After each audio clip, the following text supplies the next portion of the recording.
भगवान के सामने खड़ी हो गई। भगवान ने गोपियों का स्वागत किया है। स्वागतम वो महाभागा,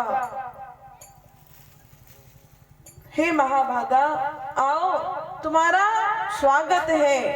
प्रियम किम करवाणी वा है, प्रिय तुम किस कारण यहाँ पर आई हो। मध्य रात्रि में घर छोड़कर स्त्रियों का आना अच्छी बात नहीं है। ये संस्कार की बात नहीं है। आधी रात को किसी परपुरुष के पास नहीं जाना चाहिए स्त्रियों को। भगवान ठाकुर जी की तरफ गोपियां देखती है और कहती है पहले तो हमको बुलाते हो, फिर हमसे पूछते हो कि आने का कारण क्या है। पहले बंसी बजाई, हमारा नाम ले लेकर हमें बुलाई, और अब जब हम आ गए हैं तो हमसे पूछ रहे हो कि यहाँ क्यों आई हो, यहाँ आने का कारण क्या है, किस कारण से आप यहाँ पधारी हैं। भगवान ठाकुर जी कहते हैं जाओ घर चली जाओ, तुम्हारे पति, तुम्हारे सास ससुर, तुम्हारे बच्चे तुम्हारा इंतजार कर रहे होंगे, और कभी भी सती स्त्री को ऐसे आधी रात में घर से नहीं निकलना चाहिए। तब गोपियों ने कहा कि भगवान कृष्ण तुम हमें बड़ा ज्ञान दे रहे हो, अगर आप ज्ञानी हो, पर ब्रह्म परमात्मा हो, तो हम भी आपकी आत्मा है, हमें भी थोड़ा बहुत ज्ञान है। हमको भी पता है कि हमको कहाँ रहना चाहिए, थोड़े बहुत सत्य चरित्र हम भी जानते हैं। आप बताओ भगवान, यदि कोई सती स्त्री अपने पति की पूजा के बिना भोजन नहीं करती हो, और उस स्त्री के पति को कहीं विदेश जाना पड़ा, किसी काम से बाहर जाना पड़ा, और यदि वो बाहर चला गया तो वो स्त्री क्या करेगी। बोले वो स्त्री पति की मूर्ति की पूजा करेगी। भगवान ने कहा स्त्री को पति के मूर्ति की पूजा करनी चाहिए। बोले अच्छा प्रभु, जब वो मूर्ति की पूजा करेगी, एक दिन वो अपने काम से निवृत्त होकर पति की पूजा करती है, और उसके जो पति है, पति की मूर्ति की पूजा करती है, उसके पति विदेश से जब आ जाते हैं, आकर द्वार पर कुंडी खटखटाते हैं, तो उसको क्या करना चाहिए।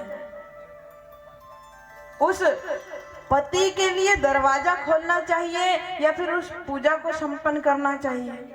भगवान ने कहा गोपियों, जब असली पति आ गया है तो फिर जाकर दरवाजा खोलना चाहिए, उस मूर्ति की पूजा में क्या रखा है।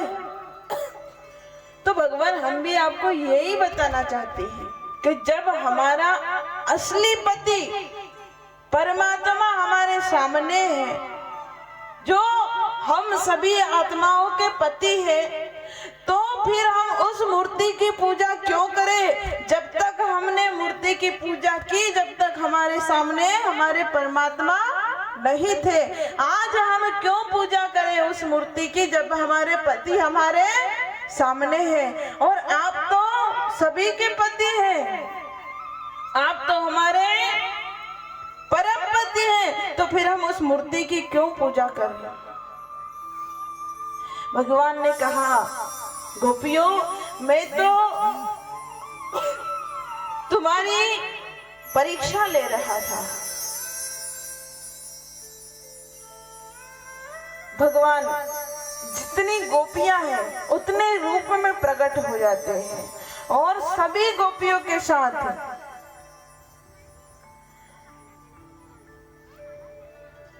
भगवान रास करते हैं।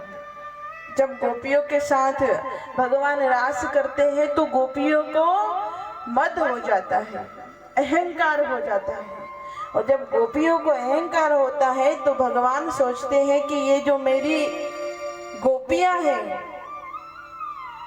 ये मेरी परम भक्त है, और यदि इन्हें अहंकार हो गया, अभिमान हो गया, तो ये गोपियां मुझसे दूर हो जाएगी। इसलिए भगवान ने गोपियों के अहंकार को नष्ट करने के लिए अपने आप को छुपा लिया है। भगवान गोपियों के साथ रास करते करते अंतर्ध्यान हो जाते हैं। भगवान जब अंतर्ध्यान हो जाते हैं गोपियों के मध्य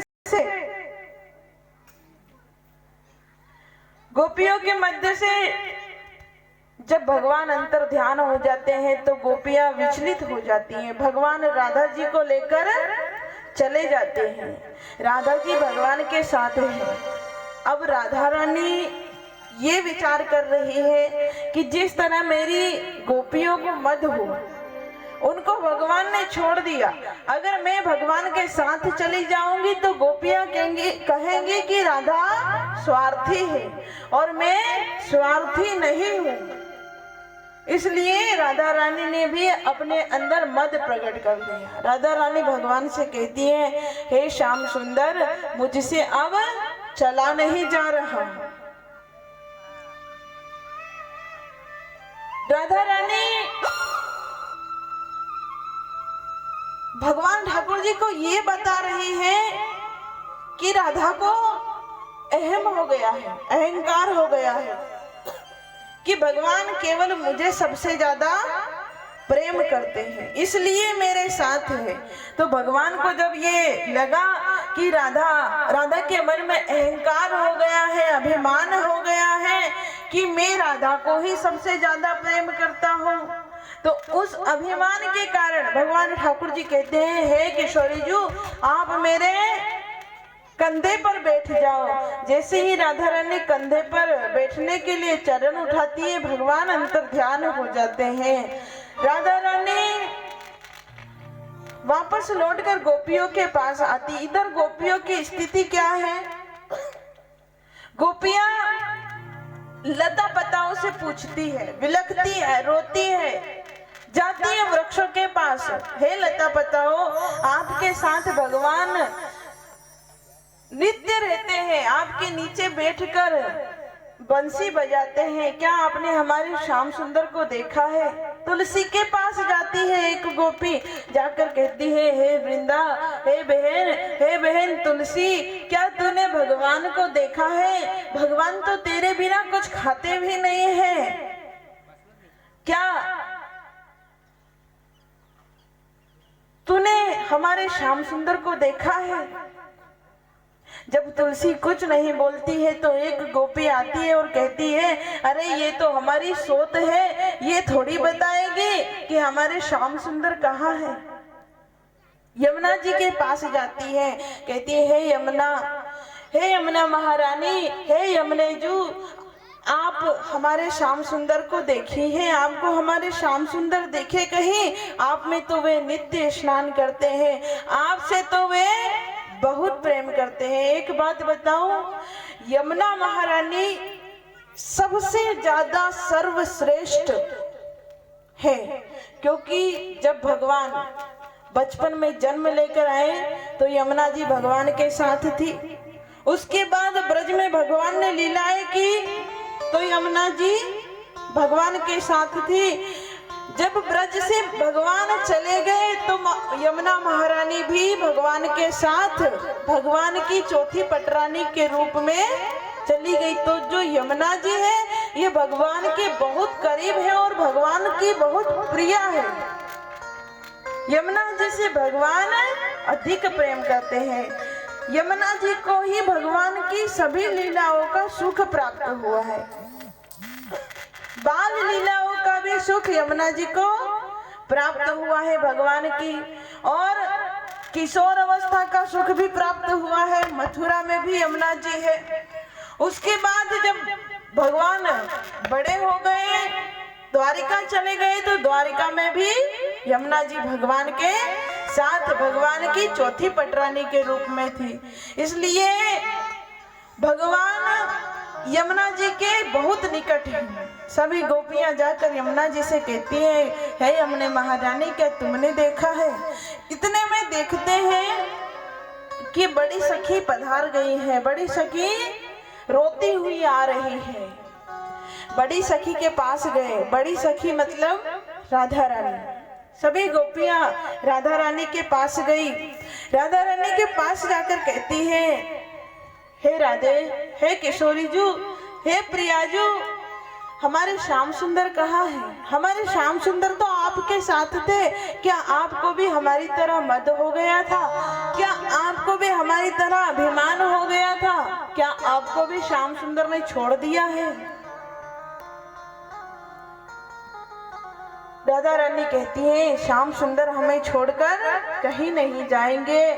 आओ हम भगवान को पुकारते हैं। राधा रानी कहती है, हा नाथ रमण प्रेष्ठ क्वासी क्वासी महाभुज दास्यास्ते कृपणाया मे सखी दर्शय सन्निधिम। हे प्रभु, हा नाथ रमण प्रेष्ठ। इस श्लोक में 5 गोविंद का नाम है। हा नाथ, ये गोविंद देव जी। रंगनाथ जी, बांके बिहारी लाल, राधा वल्लभ जी, राधा रमण जी, इन 5 बिहारी को पुकारती है राधा रानी सभी गोपियों के साथ। जब ये श्लोक गान करती है तब भगवान नहीं आते हैं, तो गोपियां सभी मिलकर गोपी गीत का गान करती है। आइए हम श्रवण करते हैं। जयति तेदिकं जन्मना व्रजा शयत इंदिरा शाश्वदात्र हि दयति दृष्टा दीक्षितावका त्वयि दता सर्वा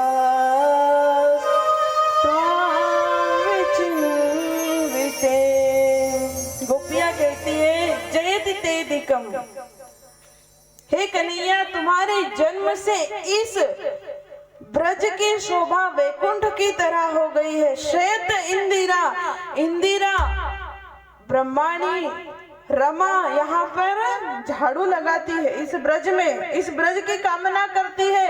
यहाँ साक्षात लक्ष्मी रमा के रूप में आकर झाड़ू लगाती है। इस ब्रज की महिमा तुम्हारे जन्म से वैकुंठ से बढ़कर हो गई है।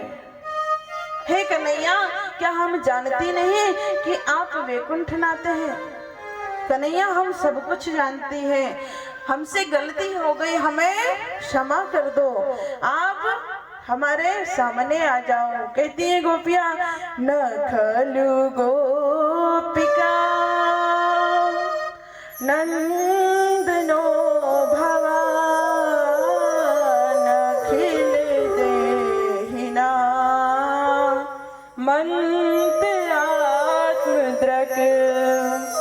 विखन शार्थितो विश्वगुप्तये सखौ देवा सात्वतांकुले। गोपियां कहती हैं, भगवान है श्याम सुंदर, आप केवल नंदलाला नहीं है, आप केवल यशोदा नंदन नहीं है, आप परब्रह्म परमात्मा है। हम आपकी आत्मा है और हमने यदि कोई गलती कर दी तो उसके लिए ऐसा तो नहीं है कि आप हमें छोड़कर ही चले जाएं। गोपियां रोती है और कहती है कि कन्हैया, यदि आपने हमें दर्शन नहीं दिए तो आप ये मत सोचिए कि हम मर जाएंगे। हम मरेंगे नहीं। क्यों? क्योंकि जो आपके नाम रूपी अमृत है, जो आपकी कथा है, उस कथा ने हमको जीना सिखा दिया है, उस कथा को सुनकर हम जी लेंगे। आप ये मत सोचिए कि आप हमको नहीं मिलेंगे तो हम मर जाएंगे, हम मरेंगे नहीं। क्यों? क्योंकि हमने आपकी कथा का, आपके नाम की शरण ग्रहण करी है, तो हम आपकी कथा की शरण में हैं और नाम हमारा रक्षक है। जिस प्रकार से सीता जी रावण की लंका में अशोक वाटिका में मरना चाहती थी, लेकिन उनके प्राण निकल नहीं रहे थे। क्यों? वो तो राम जैसे एक पल के लिए दूर नहीं रह सकते थे, फिर उनके प्राण क्यों नहीं निकले? क्योंकि राम का जो नाम है वो पहरेदार बनकर खड़ा था, वो प्राण को निकलने नहीं दे रहा था। इसी प्रकार से आपकी जो कथामृत है, इस कथामृत का हमने पान कर रखा है, इसलिए हम मरेंगे नहीं। तो अब जब मरेंगे तब हे प्रभु आप हमको दर्शन दो। कहती है तब कथामृतम तप्त जीवनम कविभिरीडितम कल्मषापहम श्रवण मंगलम श्रीमतादतम भुवि गृह्णन्ति ते भूरिदा जना। हे प्रभु हम आपके शरण में हैं, हमने आपकी कथा का पान कर रखा है, इस कथा अमृत का पान कर रखा है, इसलिए हमारे प्राण नहीं निकल रहे हैं। हे प्रभु हम आपसे एक क्षण का भी वियोग सह नहीं सकती, आपसे ये वियोग हमारा हमसे सहा नहीं जा रहा है। हे प्रभु हमें दर्शन दो, हे कन्हैया हमें दर्शन दो। भगवान ठाकुर जी जब प्रकट नहीं होते हैं तो गोपियां कहते हैं यद्दि सुजात चरणाम्बुरहम स्तनेषु भीता सने प्रिय दधिमहि कर्कशेषु तेनाटवी मत्सितद व्यथिते न किंसविद कृपादिभिर भ्रमतिभिर भवदाय शामना। हे प्रभु हे श्याम सुंदर आपके चरण कोमल है, और आप इन कोमल चरण से इस वन में क्यों भटक रहे हैं? हमसे दूर रहने के लिए आप इस वन में मत भटको। हे प्रभु जब आप चलते हो ना तो हमारा हृदय लगा देते हैं, हृदय बिछा देते हैं, हमारा मन करता है कि हम हमारे हृदय पर आपके चरण को पधराएं। आपके चरण कोमल है प्रभु, हमारे कारण इस वन में भटक कर आपको कष्ट नहीं होना चाहिए, आप दुख मत देखिए। हे प्रभु आप प्रकट हो जाइए, हे प्रभु हमको दर्शन दे दीजिए। भगवान ने फिर भी दर्शन नहीं दिया तो गोपियां रोने लगी। जब गोपियां रोने लगी पूर्णतः भगवान के शरण में चली गई, गोपियों का अभिमान नष्ट हो गया, तो भगवान ने गोपियों को दर्शन दिया है। इति गोप्य प्रगायन्त्या प्रलापन्तश्च चित्रधा रुरुदु स्वर सुरम राजन कृष्ण दर्शन लालसा। कृष्ण दर्शन की लालसा से जब गोपियां जोर जोर से रोने लगी है तो भगवान प्रकट होते हैं। तासा माविर भुच्छोरी इसमय मान मुखम्बुजा। भगवान ठाकुर जी गोपियों के बीच बड़ा सा घूंघट निकालकर प्रकट होते हैं। घूंघट उठाकर गोपियों से कहते हैं बावरियों मैं तुम्हें छोड़कर नहीं गया था। जो लंबे घूंघट वाली जो सखी थी, जो गोपी थी, मैं ही था। मैं लंबा सा घूंघट निकालकर तुम्हारे साथ ही कृष्ण को ढूंढ रहा था। क्यों? क्योंकि तुम्हारा अभिमान नष्ट हो जाए, मैं इसका इंतजार कर रहा था। अब कभी ऐसा गुमान मत करना, जितनी गोपियां हैं उतने कन्हैया प्रकट हो गए। सुखदेव जी महाराज युगल गीत का गान करते हैं। वाम बाहु कृत वाम कपोलो वलगित भ्रूर धरार्पित वेणो कोमलांगुलि विराशित मार्ग गोप इरियति यत्र मुकुंदा। भगवान ठाकुर जी और गोपियां, जितने रूप में गोपियां हैं उतने रूप में गोपाल बन गए हैं। जितनी गोपियां हैं उतने गोपाल बन गए हैं। युगल गीत का गान करते हैं। युगल का मतलब होता है जोड़ा। तो एक गोपी के साथ एक गोपाल प्रकट हो गए हैं। आइए हम रास का आनंद लेते हैं। उसके बाद ठाकुर जी मथुरा गमन करेंगे। तो सभी लोगों से निवेदन है कि महाराज जिसका दर्शन दुर्लभ है, जो हर किसी को दर्शन नहीं होते, भगवान शंकर जी गोपी बनकर आए थे रास में। तो आप सभी लोग गोपियां हैं। आज के दिन ब्रज की गोपियां बनकर नृत्य कीजिए रास में। यहाँ शर्माने की आवश्यकता नहीं है। यहाँ कोई नहीं देख रहा आपको। मैं जानती हूँ सबको नाचना आता है, सबने नाचा है। अभी तक नाच ही तो रहे हो ना संसार के सामने। तो भगवान के सामने नाचकर अपने इस जीवन को पवित्र बनाओ। आइए हम रास की लीला का दर्शन करते हैं।